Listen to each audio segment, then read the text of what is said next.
The tell-all fight that left Avery bruised. Plus, Loren's got a bun in the oven and a feud with Ashley. And is Caesar going to the Ukraine? We have all the details and a lot more coming up on 90 Day Fiancé News Weekly. I'm Maria Menounos, and you're tuned in to AfterBuzz TV, the ESPN of TV talk. Now, with the buzz.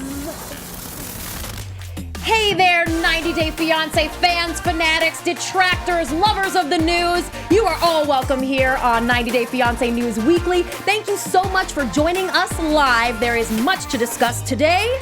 My name is Christy Olsen, and so many of you already hanging out in the chat. Hello, Kelly, Blue Butterfly, Jesse, Paula, Crazy Lady. So glad you guys are all hanging out with us. Make sure you hit that subscribe button because we do this every week. And by we, I mean myself and this lovely lady who you all know right next to me. She is one of the hosts of all of AfterBuzz's 90 Day Fiancé after shows. Hi, Linda Antwi. Hello. Hi, guys. So good to be back this week. All the drama. Every single week we say we cannot believe how much drama. Absolutely. And every week they deliver hard. This one, no different. The longest list we've had of news stories in a long time. So we are going to jump right into it. Yay, I love you all celebrating that we got this started. You're joining us from South Africa, from Colorado, from the UK, from all around the world. Make sure you are sharing your thoughts as we share these stories with you, because we are starting off with, would you call this maybe the most talked about tell-all fight ever? 1,000%. Yes, absolutely. So we are talking about Avery, Rebecca, and Angela from the Before the 90 Days Tell-All Part 2. Yeah. Yes. Yeah. It all went down on Sunday and Monday of this week, and we are now getting kind of more of the behind-the-scenes juicy scoop from all of these ladies. So we saw what went down on the show, but now Avery and Rebecca are claiming that we didn't get the full view on the show of what went down in this fight. Avery said on Instagram, "Why didn't they show the part where Angela and her daughter physically attacked my mom?" So making big allegations there, but that's not all. Check out this next picture of Avery's bruised foot.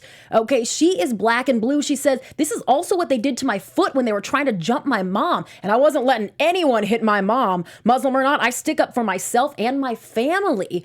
We can't blame you there, Avery. And Rebecca's, of course, backing her up as she did at the tell-all and kind of spilling even more juice.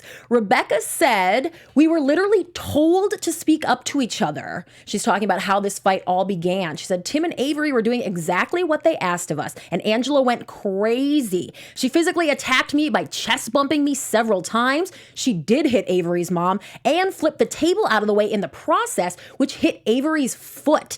Security is the one who separated Angela and the rest of us and made her leave." And then get this, Rebecca says, "We refused to film with Angela anymore. They filmed her segment separately, maybe on another day," but Rebecca says, "I could be wrong about that. But that Angela went from 0 to 160 immediately, and it was uncalled for." Rebecca is begging us to please not glorify what Angela said and did during this altercation. So it was even hotter than what we saw on TV. The thing is, this is not new for Angela. Right. I don't think she works well and plays well with others, because all previous tell-alls that she's been in a confrontation where she literally wants to get physical with whoever she's fighting with. And we've seen this with her and Michael. We see it at all the tell-alls. So I'm not surprised by this, and I'm not surprised that they made her film separately and they escorted her out of the building. Like, not surprised at all. 1,000. Do you think having to be shown out the door by security is kind of the final nail in the coffin, or that Angela gave 90 Day producers exactly what they wanted? I think that she makes for entertaining TV, right? So this is what people are wanting, right? They want that little bit of a Maury spin. Right. So I think that, she's the drama. She brings the drama, and it was the drama and talked about for the tell-all. Now, is it okay to actually get physical with someone? Never. It's never okay. But that's why I think they didn't show the actual physical assault that she did on Terry. They're not trying to be that show. Right. Well, we have a little more to talk about at that tell-all, because shockingly, as shocking as the fight was, there was a shocking appearance that made just as many headlines. Well, there were so many, because I knew Jesse was going to be there, and I know that we're not talking about Jesse, we're talking about Maria, but I thought that it was irrelevant. Like, he came in, He didn't confront anyone. He wanted everyone to know an update. No one asked. No one asked what you were up to. Not at all. And you're not even part of the 90-day franchise. So what was the point? If for him being the catalyst for what all went down, I mean, I think there probably would have been a fight regardless. Right? Facts. Facts, people. And speaking of facts, we got a couple more from Avery's mom. This is huge news. Yes. So, guys, we kept talking about the 5% chance that Omar was going to come to America. And according to Terry, Avery's mom, Omar's visa to the U.S. has been approved.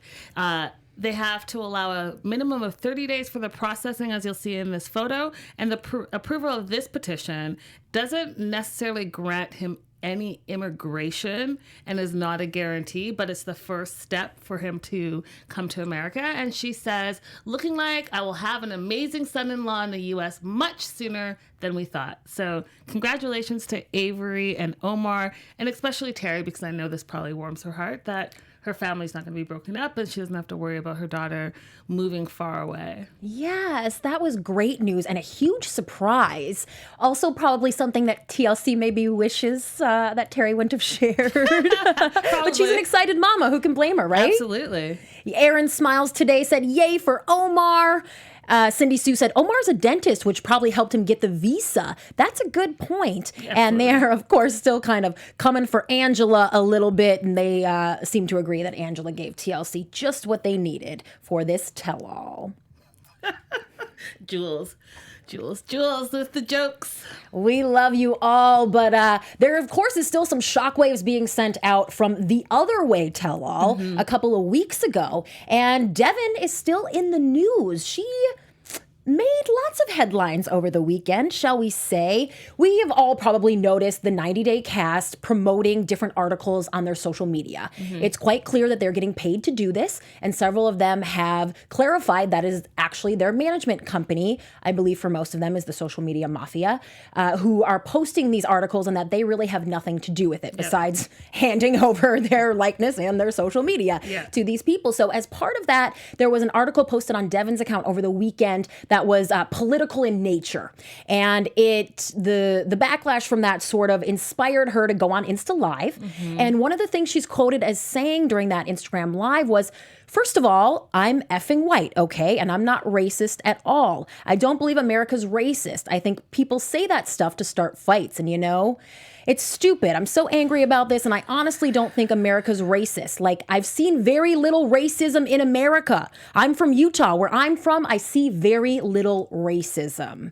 So essentially diminishing the role that racism is playing in America right now with these comments, and this did not go over well, shall we say. And kind of adding the fuel to the fire in all this was among, kind of at the same time, Devan posted that photo of her dressed in Native American garb, which of course caused a bit of an uproar about appropriation. So she felt the need to respond and said again, I don't believe in racism, meaning I don't believe in people being racist, as in I think it's wrong. Not that I believe racism doesn't exist. Get that effing straight. That is not quite what she said. But Devan goes on to say, and FYI, I am a child of mixed race too, so stop coming at me and calling me cracker and that sort of thing. So some major backpedaling there on Devan's part. Perhaps when she saw her quotes written out, she realized that wasn't what she meant, or just that she needed to, you know, save her butt. But her fellow castmates took notice on all this. It wasn't just us fans. Check out what Avery had to say about Devan's comments. To anyone that doesn't believe racism and bigotry isn't still alive and well in America, just go look at my comment section. I have gotten death threats from Americans for the simple fact that I'm Muslim, and whole countries are banned from coming here. Avery says she grew up in a very diverse community where she heard black people and white people all addressing folks as criminals and Muslims and terrorists, and really just goes on to talk about her experience with racism, and finally says, for the people that stand up against the hate in this world, thank you. And I'm not trying to throw shade at Devan because I love everyone, but it did strike a nerve seeing that Devan stuff. So Avery wasn't going to let her get away with it, but this is a pretty carefully worded and not unkind response. I mean, I'll say this. I did a red carpet yesterday, Harriet Tubman, and it's the Harriet story. And I think that maybe Devan should go watch that movie, as should everyone. You'll learn a lot. Okay. That's what I'm going to say. Okay. That's all Linda has to say on that, because I bet we could talk all night long. I mean, it's racism. It exists. And for anyone to say that it doesn't exist, I don't know where you live.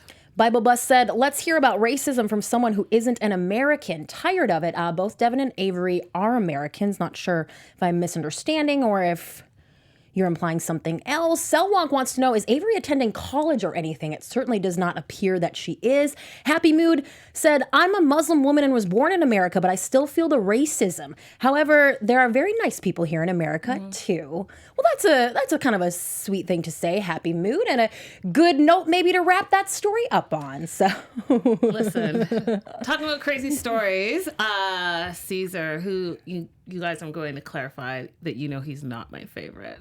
So apparently, according to a nail client, Caesar has gone to the Ukraine. What? And clarifying that as well, one of his fans, or one of the 90-day fans, actually saw him at Doha, if I'm saying it right, airport in the Ukraine. And apparently she claims she has some dirt on him. So she said that she met him on his way back from the airport, and has something that she wants to share, but she doesn't share it because, according to what she found out, he's still under NDA. So what people are speculating is that he's going to be filming another season of 90 Day Fiancé with Maria. I'm a little suspicious of some rando fan trying to protect Caesar and his NDA. Right. But I do believe a client that came into the nail salon who talked to another one of the nail techs, because I think that's where the real juice probably is. Those people know what's going on in his life, right? And that nail tech did confirm that Caesar had already gone to Ukraine. Mm-hmm. So we'll see. We'll see if we'll see him again. But I'm kind of done with him. I think he should, like the tell-all, when he said get lost and just walk, that's what he should do. Go walk and find yourself. And not find yourself with Maria. The chat roll say they were shocked when they saw Maria, and they watched it several times. Loved her dress. Someone says, Diane, OMG, I'm gonna puke. Not looking forward to seeing Caesar hanging out in Ukraine.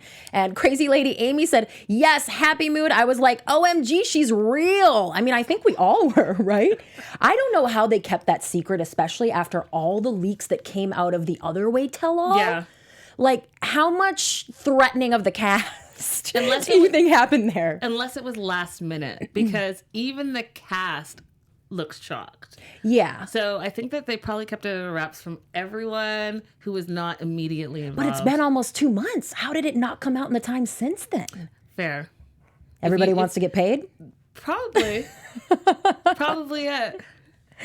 Jean in the chat said, Caesar, send me the money. Elisa said, I think Maria was an actress. My goodness gracious. Simone TV, a huge shocker. That she's an actress? Well, yeah, that she was even there. And someone else said she reminded me of Anfisa, which is sort of what I thought as well. Pre-America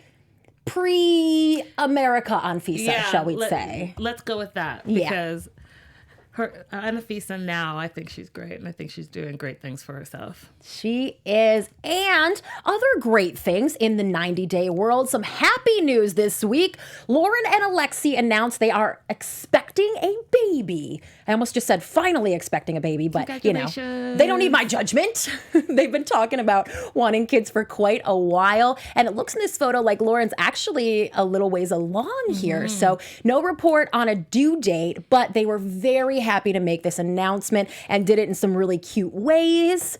We're over the moon until Miss Ashley posted one of those infamous clickbaity articles that we were just talking about on her social media. So she reposted Loren's picture, the really cute one of the shoes, and with a hashtag link in bio for people to follow the press stories that Ashley could get paid for those clicks.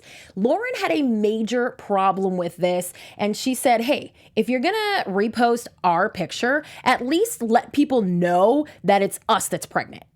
And if you're going to use my photo, I'd appreciate you, letting people know that this is our picture, which doesn't seem like that big of a deal or doesn't really seem like a big ask. However, Ashley went ham on Loren. I don't think there's any other way really to describe this. In her response, she said, if you don't want people to share about your pregnancy, then keep it private. She explains that everybody was posting it, and if Loren's going to come at everybody, that she'll be very busy. Get this, she tells Loren, get over yourself and stop acting like a victim. While also congratulating her on her pregnancy, she said, go worry about more important things. But that was not all. She didn't stop there. And a huge bomb at the end of this Insta story. Ashley says, I don't have time for your drama, and I could care less about you or the franchise. Woo! Ashley has certainly changed her tune from when she was praising the production company on her social media and talking about getting a possible spin-off with them. This makes it sound like her time with TLC is absolutely done. It sounds like it, but I want to just backtrack a little bit. What exactly are these two fighting about? Do you know what I mean? Like, I get what they're fighting about. Okay. But are we really fighting about posting of a photo? How many times did we repost and post and repost? Well, and, would and you be offended if someone else was profiting off of your news?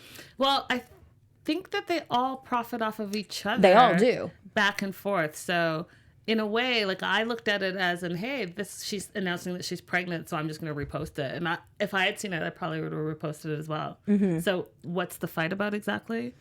Because you didn't credit them? Like, I just think that this is something that went from 0 to 360 for absolutely no reason. That's my personal opinion of it. Well, maybe Loren is a little, emotional right now. I don't know. I don't want to say anything insulting about pregnant ladies. No, I just think it's an interesting fight. There are so many, fights. This is one that we can be like, all right, girls, calm down. All right. Well, let's move on to some real drama between Aladin and Laura. Y'all, Aladin was busy last week. We're still covered in all the tea that he spilled. Busy. I took a whole day and I was just like, let me just sip my tea right here real quick and see what he has to say. So he basically started off saying that the reason why he got together with Laura is because she catfished him. And I'm literally going to read what he said. He said, I was catfished, plain and simple. When Laura and I met online, she shared photos that portrayed her to be much younger than she is. Her photos, as I discovered later, were highly edited. Even she admitted to this during taping, but no one paid any attention to it. She told me she was 40 years old, and I believed her. I did not even know she was using fake hair extensions, etc. When we met in person, I was surprised, but I already had feelings for the person I thought she was. We had already decided to get married before even meeting. How else would we have had all the documents necessary during this trip to get the marriage registered? She wanted to say that the story about me proposing after a few days in a cafe because she thought it would make our storyline more interesting. I discovered her age when we went for the marriage license and they asked for her passport. Yikes. That is when I saw her age was in 50s and not 40, as she told me. When confronted, she initially gave me a story about how a mistake in her passport had been made. However, when the registrar... Try to hold your laughter till the end, Linda. However, when the registrar asked to see her birth certificate, the date was the same. She said the mistake had been in the birth certificate, and that is why it's in her passport as well. I did not believe it, and eventually she admitted the truth. I stayed because I already loved her, and I thought in the end, if this is the worst thing, I can handle it. Dun, dun, dun. So... he's catfished. He's already way too deep in and claimed that he loved her at that moment. And the rest is history, y'all. Mm-hmm. Now, what do you think of that? Do you think he was catfished? They've both made so many claims. And I can only assume that the truth is probably somewhere in the middle. And I think especially when people are first falling in love, they're willing to overlook a lot of things. True. Maybe he should have figured some stuff out. Maybe she exaggerated. Maybe, there's a lot that could have gone on here. But really, none of it matters because we know that, a house built of cards falls down or whatever the hell the saying is. I mean, their relationship was clearly built on lies, whoever was telling them. Right. And maybe it's they over both now. were telling them, yeah. Yeah, it could very well be, but Aladin's moved on. He has moved on. So according to his Instagram, which I think is really cute, he says, there's only one woman that texts me that makes me smile like this, and it's not a blue-eyed blonde. And he goes to, so he kind of hints like maybe there's a new love in his life, But he clarifies today. He says, mystery solved. They say heaven lays beneath your mother's feet. So I guess this makes her my angel. And he posted a picture of his love being his mom. Oh, I didn't think that I didn't get that that's what he was saying. Oh, backtracking on the new love. Maybe it was just too soon. Maybe TLC producers came down on him a little bit. That just seems odd to me. Does it? I mean, it could be. We'll never know. But he teased it, and then he took it back. So either he has a new love, or his first love was always his mom. Either way, he wins. The chat roll is going crazy over this. Nakia says, damn, why you gotta lie so much for foreign bananas? Kristen said, too many lies to sort it all out. His side, her side, and the real truth is always somewhere in the middle. Agreed, Kristen. Kelly wants us to hook Laura up with Sumit. Ooh. Oh, just because they both stretch the truth a little bit here and there. I like how you said stretch the truth, and I said lying. Others just say, thank God he moved on. Oh, yes. They are over it. Over it. But somebody is in trouble with the law. Yeah, guys. So Nicole's dad, Tyler, has been arrested for battery and possession of drug paraphernalia.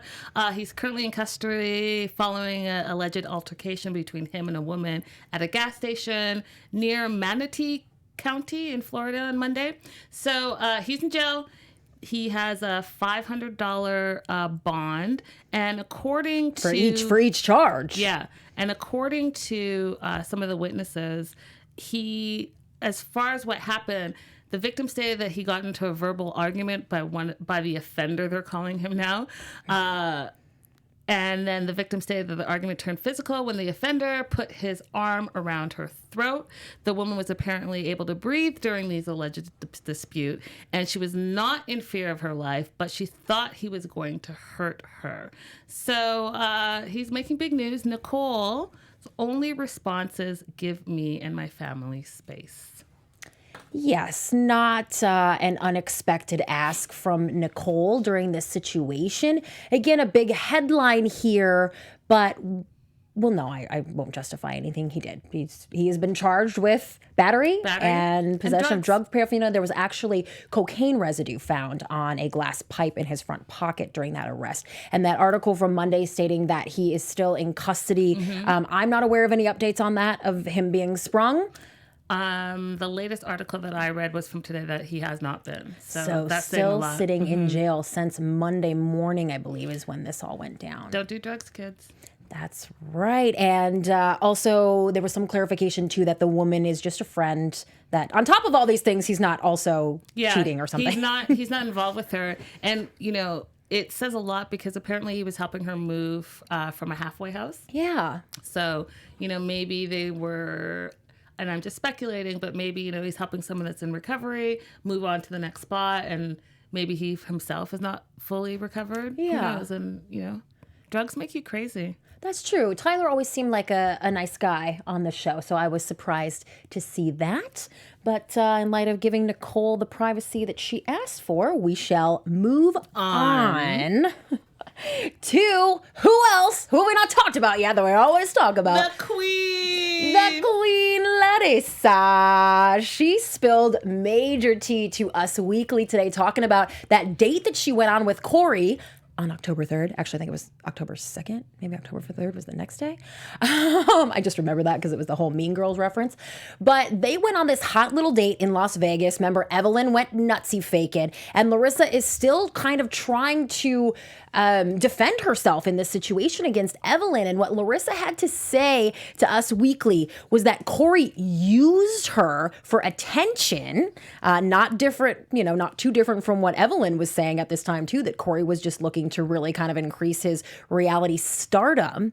And I'm sorry.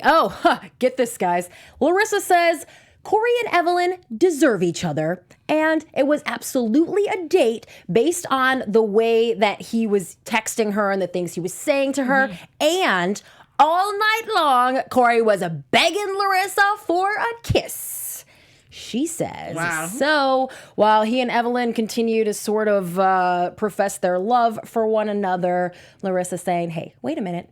Remember that? Yeah, remember that? Spilling all the tea, Larissa. Go ahead, spill the tea.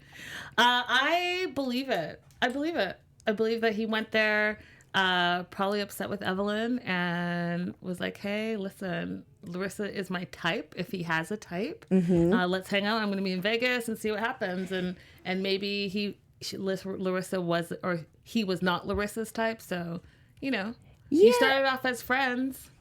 And now what? Yeah, and Cory and Evelin must just be on and off given the day, because while Cory does continue to say, like, I love Evelin and all that kind of stuff, he also posted on Instagram stories just a few days ago where he talks about Raul and Evelin's relationship and said, I'm sick of people asking me about Raul and Evelin, that he has not seen or spoken with Raul since the tell-all. And he says, I don't know what's been going on between Raul and Evelin. I don't trust him. What he has done to me is not okay, and it's broken our friendship. I will not be speaking on this topic until after me and Raul speak face to face. Oh, sounds like it's going to go down between those two.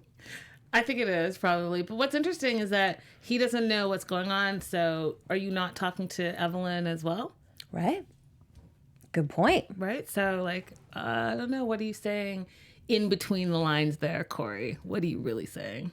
Either way, I just hope they're filming it all for Happily Ever After or whatever series they can throw them on. But that wasn't the only news Larissa's making. Man, Larissa stays busy. Yes. So according to Larissa, Colt tried to plant drugs on her to sabotage her court hearings and get her deported. And this really is upsetting to her because she starts to talk about in her stories how no one's going to date her after 3 arrests. Yeah. Sad. And she says, sad but true. And then what does Colt do, because it's Colt? He puts in his stories, I date you. And that just set her all the way off. Like she was not having any of Colt's nonsense. But Colt, like, what are you really saying? I date you still after everything that you've done? Planning the drugs, calling her out by her name, getting your mama involved. Like, come on, you two. I think those text messages we saw between the two of them. All of it. The ugliness is part ways. You both seem healthier and happier because of it. So, like, don't try to clickbait us. Don't toy with our emotions, Colt. But yeah, that's a huge allegation from Larissa that Colt tried to plant drugs on her to get her deported. And not that dissimilar from other claims that she made a couple of weeks ago about other things he's trying to do to get her out of the country. Let's check in a little bit with our live chat roll. Karen said, why isn't Larissa kicked out of the country by now? An interesting question. Kat points out that Raul is with Laura now. I'm pretty sure they're just playing with us on all of that, but they certainly have been making those claims. And Jules said, can someone tell me why Cory's not with Evelin anymore? I'm confused. Girl, I don't blame you. We can barely keep track of this, and I got my finger on the pulse 24/7. So Jules, just say this. They're on again, they're off again, they're on again. No one really knows. I don't even think those two know. They probably don't. And they're not the only ones who like to play this back and forth game.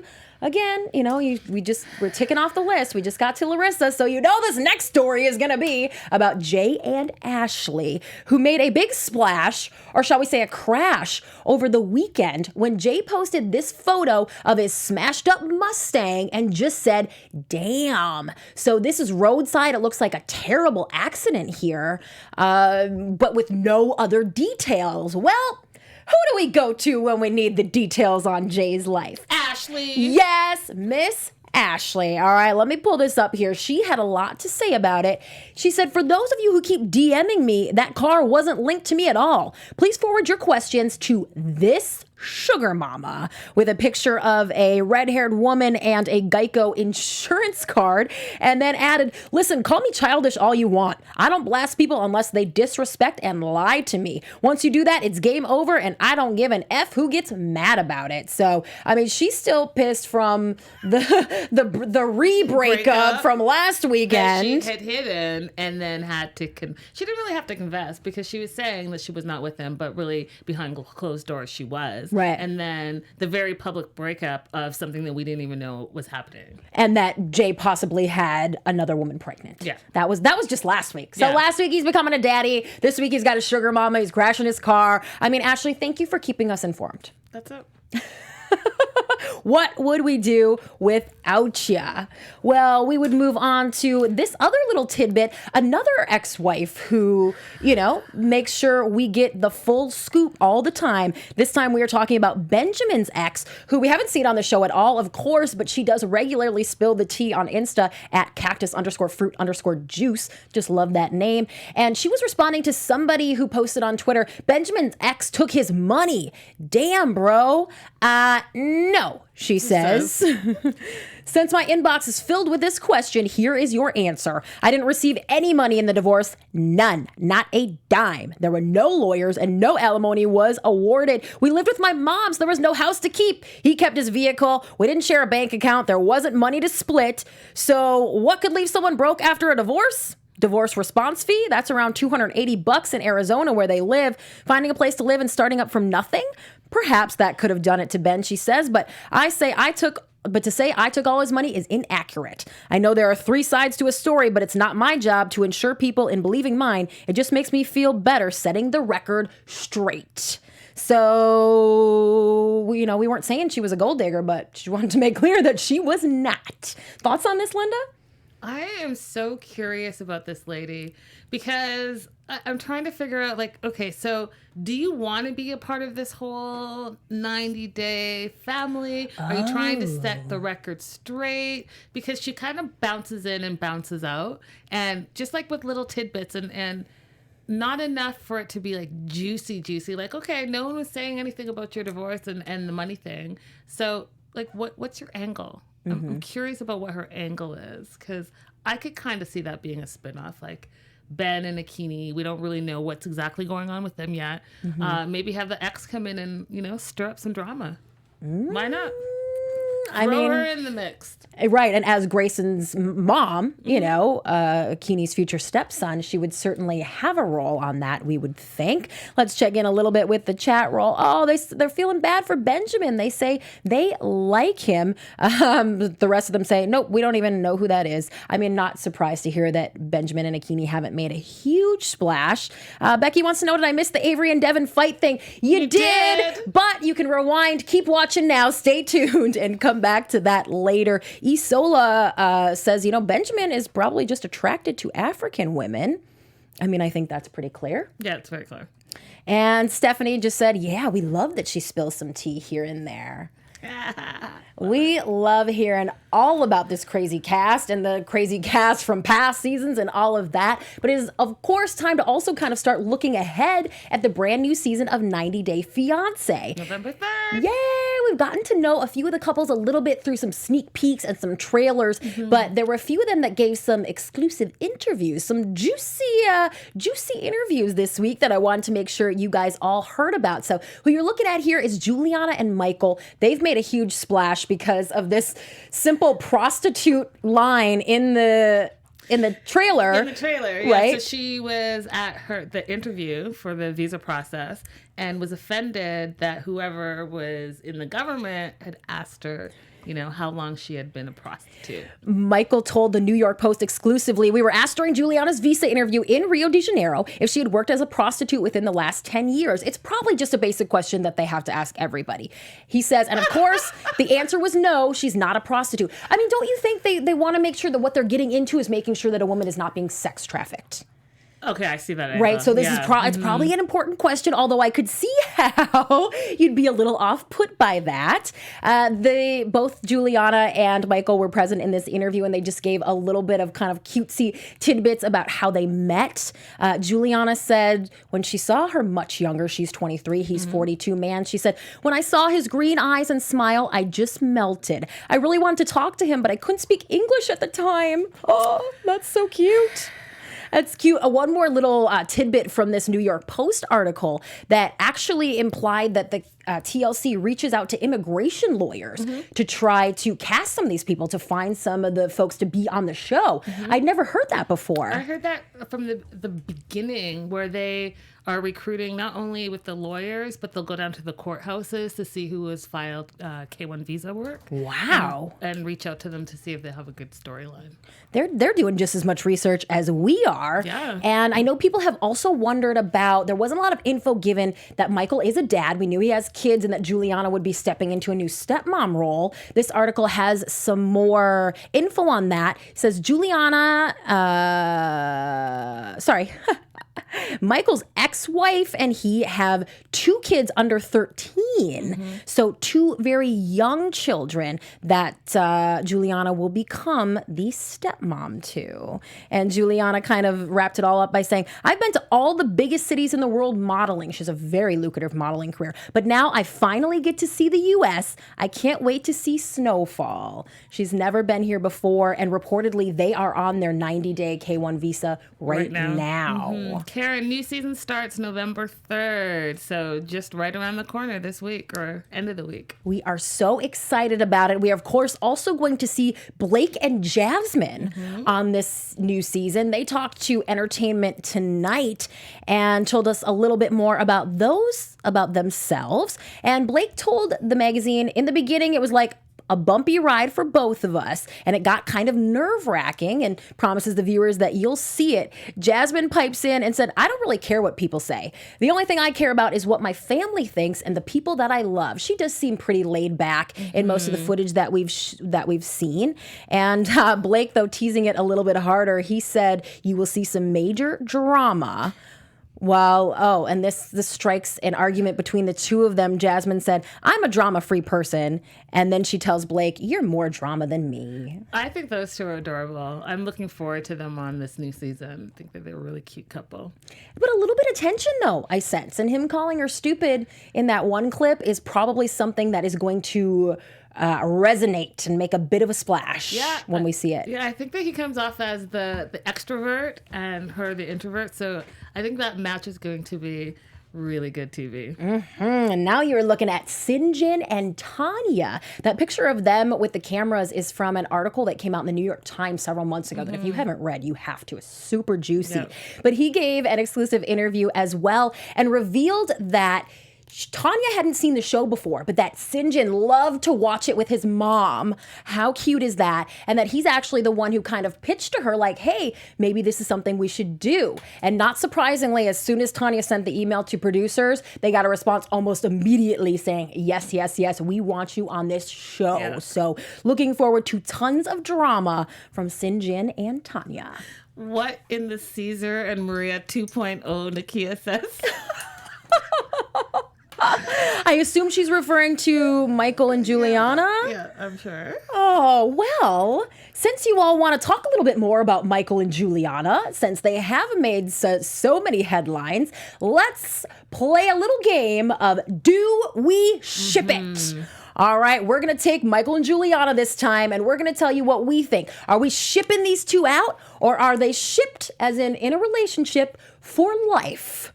All right, you just heard all the dirty details, the age difference, the step kids, the alleged prostitution. The language barrier. The language barrier, the fact that she's never been here to the U.S. before. The model dreams. Yes, Linda, do we ship it? Girl, you know that I'm shipping it out of here. Really? Yes. I don't buy it for 1 minute. I think that we have another, and I don't know why, the Jonathan the Realtor story where you have a successful guy. He meets this lady who has model dreams and wants to come to America and be taken care of while pursuing her modeling career. And I think that's exactly what's going to happen. I disagree. I am shipping these two for life. I think they might actually make it last. Wow. And make it work. You know what really convinced me is her saying like, oh, when I saw his eyes and his smile, I melted. It seems like they truly are in love. And also, as far as her modeling career, she's very successful. She travels all the time. She's from South America, but she travels all the time to the UK and other places, I believe Asia, other places around the world. So as far as that, it seems like she would have some money. She's already got the potential potential to travel, so she doesn't need to maybe find an American man to marry just to come to the U.S. But their age difference obviously raises some questions, and I'm sure will be an issue. The stepmom thing, I think that depends more on the kids. And Michael seems like the kind of guy who has raised respectful, well-behaved children. And I think those are probably easier to be a stepmom to than maybe some of the other kids that we've seen on the show. Maybe. I love your optimism. I love that. I'm shipping these two. I think they might actually be able to make it work. Chat roll, chime in. They're saying ship out, sorry. Isabel is saying ship out. Luna, ship out. Karen agrees. Happy Mood says ship out. Stephanie says toot toot. Oh, you and guys. Becky says ship out. So I think that the romance that's in your eyes, Christy. Aww. She loves them. We'll see. We shall see, and I cannot wait to watch, actually, and you guys will be covering it here on AfterBuzz, I assume? We are covering all things 90 Days, of course, guys. So definitely make sure that you are subscribing to this reality channel because we cannot miss a beat, and it's starting November 3rd. Yay. So looking forward to that. And, if these folks in the chat roll want to keep up with you throughout the rest of the week, Linda, guys, where would they do that at? If you want to keep up with me, hit me up at Linda So Girly all across social media. I definitely answer back. So you can slide into those DMs. And if you have a little 411, let me know. I love that. My name, you know my name, but you guys can always hit me up at Christy Reports. I hope you do. And please subscribe to my channel at Christy Reports. We will be back next week with more 90 Day Fiancé News Weekly. If you haven't joined us live, you have to. Everybody in the chat is having so much fun, and we want to thank you for coming and joining us live. You can do that on Wednesdays at 4 p.m. Pacific on AfterBuzz's reality TV channel. Hope that you do. Yeah. And we'll see. Oh, and also watch 90 Day Fiancé News Daily. I knew I was forgetting something important. Every single day, also right here. And on that note, we will see you next week. Bye, guys. Have a good one. Our founder, Kevin Undergaro, and me, Maria Menounos, would like to thank you for tuning in to AfterBuzz TV. Remember, we're not just the first, we're the biggest in the world, and we're the only destination for all your favorite TV shows. Whatever you crave, we've got it. So go to AfterBuzzTV.com and check out our lineup. Buzz you later. The views expressed herein are those of the hosts only and do not necessarily reflect the views of AfterBuzz TV or its owners or principals.